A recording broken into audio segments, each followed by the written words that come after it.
フワちゃんどっか行っちゃったよ。フワちゃんどこ行ったんですか？いやわかんない。どっかで寝てんじゃない？俺のいびきで死んだ？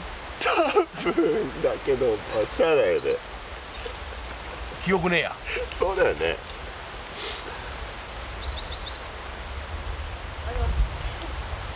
フワちゃんおはようございます。僕いびきやばかった。寒すぎて。ああそう。すいません。俺いびきやばかったでしょ。そうごめん途中まで耐えてたんだけど途中我慢できなくなって移動してしまいました。どっちいびき寒さ。いびき。いびきじゃねえか。